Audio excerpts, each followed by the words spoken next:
इस वक्त की बड़ी खबर के साथ करने जा रहे हैं शुरुआत, जहां अल फलाह यूनिवर्सिटी को लेकर नया फरमान जारी हुआ है और नया पर्दाफाश हुआ है। यूनिवर्सिटी के पूर्व नर्सिंग स्टाफ का यह दावा, हॉस्पिटल में रोजाना 100 से 150 फर्जी मरीजों की फाइलें तैयार होती थी। यह काम मैनेजमेंट के निर्देश पर कराया जाता था और आदेश ना मानने वाले कर्मचारियों को एब्सेंट दिखाकर सैलरी भी काट दी जाती थी। पूर्व कर्मचारी के अनुसार यूनिवर्सिटी में हिंदू स्टाफ से भेदभाव भी होता था। रात की ड्यूटी में कश्मीरी स्टाफ और कुछ डॉक्टर्स पाकिस्तान की तारीफ भी करते थे और कई बार हॉस्पिटल परिसर में पाकिस्तान जिंदाबाद के नारे तक सुने गए हैं। तो अल फलाह यूनिवर्सिटी को लेकर हुआ एक और पर्दाफाश, जहां बड़ी खबर इस वक्त सामने आ रही है, क्योंकि इस खबर और इस दावे के तहत बड़ी चौंकाने वाली बातें यह हैं कि हॉस्पिटल में रोजाना 100 से 150 फर्जी मरीजों की फाइलें तैयार होती थी और यह काम मैनेजमेंट के निर्देश पर होता था। हालांकि आदेश ना मानने वाले कर्मचारियों को एब्सेंट दिखाकर सैलरी भी काट दी जाती थी। हालांकि पूर्व कर्मचारी के अनुसार यूनिवर्सिटी में हिंदू स्टाफ से भेदभाव की बात भी कही जा रही है। यहां तक कि रात की ड्यूटी में कश्मीरी स्टाफ और कुछ डॉक्टर पाकिस्तान की कैसे करते थे तारीफ और क्या नया पर्दाफाश इसको लेकर हुआ है, और जानकारी के साथ सहयोगी जितेंद्र हमें इस वक्त ज्वाइन कर चुके हैं। जितेंद्र, वाकई कई चौंकाने वाली बातें और फैक्ट्स इस वक्त सामने आ रहे हैं इसको लेकर।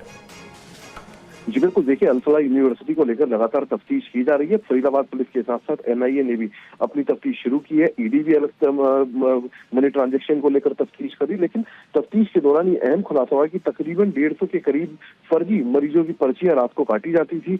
अब उनका इस्तेमाल कहाँ किया जाता था, ये जानने में एजेंसी जुटी हुई है। इसके अलावा पता ये भी चला है कि दरअसल रात के वक्त यूनिवर्सिटी के अंदर न सिर्फ पाकिस्तान के पक्ष में नारे लगाए जाते थे, बल्कि वहां पर जो तैनात एम्प्लॉय होते थे उनको डरा धमकाकर भी रखा जाता था। अगर कोई भी उन फर्जी पर्चियों को, जो मरीजों को लेकर काटी जाती थी, फर्जी मरीजों की पर्चियां, उनको लेकर आवाज उठाता था तो उसको तुरंत या तो सस्पेंड कर दिया जाता था या फिर उसकी सैलरी भी काट ली जाती थी। तो ऐसी तमाम जानकारियां अब धीरे धीरे जो अल फलाह यूनिवर्सिटी में काम करने वाले कर्मचारी हैं, चाहे पूर्व हो चाहे वर्तमान के हो, सभी से पूछताछ के दौरान सामने आ रही है। जी शुक्रिया जितेंद्र, पूरी जानकारी के लिए आपका।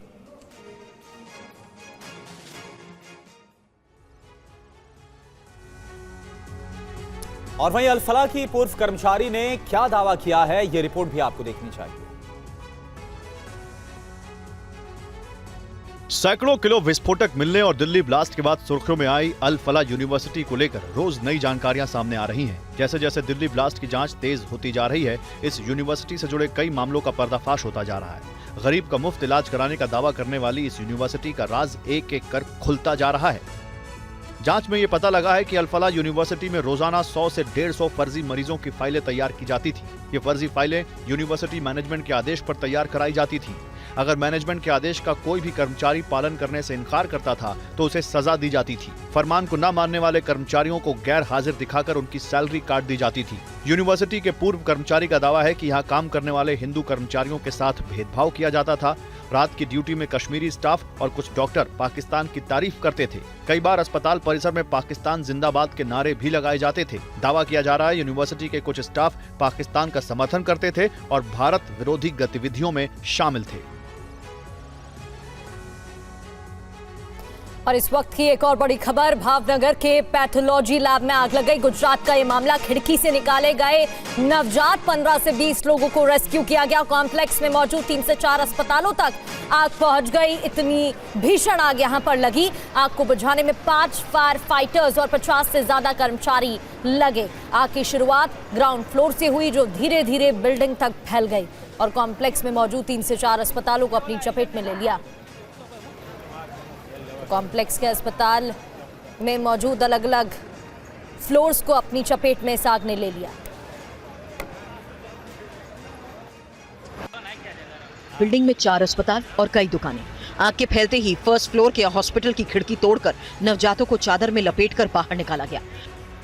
वहीं दूसरे अस्पताल से भी मरीजों को रेस्क्यू किया गया। प्रशासन के मुताबिक घटना में किसी तरह की जनहानि नहीं हुई।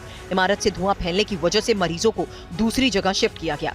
आग लगने के कारणों की जांच शुरू हो गई है। फायर अधिकारी के मुताबिक अब तक 19 से 20 लोगों को रेस्क्यू किया गया। आग बुझाने में 5 फायर फाइटर्स और 50 से ज्यादा कर्मचारी लगे थे। बिल्डिंग में मौजूद हॉस्पिटल में से नवजात बच्चों को रेस्क्यू किया गया। इन्हें चादर में लपेटकर ड्रिप के साथ ही बाहर निकाला गया। शुरुआती जांच में यह भी पता चला कि आग ग्राउंड फ्लोर पर जमा कचरे में लगी थी, जिसका धुआं हॉस्पिटल में पहुंच गया। फिलहाल आग के कारणों की जांच के आदेश दिए गए। पूरा बिल्डिंग में आग हो गई थी, इसलिए फायर लिफ्टिंग स्ट्रेचर से और अभी वो लैडर से बाहर निकले हैं और 15 से 20 आदमी को रेस्क्यू करके बाहर निकाला है। और बड़ी खबर है, जयपुर अंतर्राष्ट्रीय एयरपोर्ट के डोमेस्टिक कार्गो में उस समय सनसनी फैल गई जब इंडिगो के एक पार्सल की स्कैनिंग में 500 रुपए के नोटों की गड्डियों के बीच बैटरी जैसा संदिग्ध डिवाइस दिखा। जयपुर एयरपोर्ट के डोमेस्टिक कार्गो टर्मिनल पर स्कैनिंग के दौरान एक संदिग्ध पार्सल मिला। मंगलवार को स्कैन स्क्रीन पर पार्सल में नोटों की गड्डियों के बीच बैटरी नुमा इलेक्ट्रॉनिक वस्तु दिखाई दी और इसके बाद तुरंत सुरक्षा एजेंसियों को अलर्ट किया गया। पार्सल जयपुर से हैदराबाद के लिए इंडिगो कार्गो में बुक हुआ था। जयपुर एयरपोर्ट के कार्गो टर्मिनल पर चेकिंग के दौरान सीआईएसएफ की टीम को पार्सल में संदिग्ध इलेक्ट्रॉनिक डिवाइस मिला। इसे टीम ने जब्त कर सुरक्षा स्थान पर रख दिया। इसके बाद पूरे स्कैनिंग क्षेत्र को घेराबंदी कर कर्मचारियों की आवाजाही सीमित कर दी गई। सूचना मिलते ही पुलिस की टीम मौके पर पहुंची। पार्सल से जुड़े डॉक्यूमेंट्स की जांच शुरू कर दी गई। शुरुआती जांच में कोई भी विस्फोटक सामग्री नहीं मिली है, लेकिन बैटरी नुमा डिवाइस को संवेदनशील मानते हुए एटीएस टीम को भी मौके पर बुलाया गया। एटीएस और पुलिस की संयुक्त टीम डिवाइस को तकनीकी रूप से जांचेगी और साथ ही पार्सल किसने भेजा और कहां भेजा जाना था, इसकी भी जानकारी कार्गो रजिस्टर और सीसीटीवी फुटेज के आधार पर जुटाई जा रही है।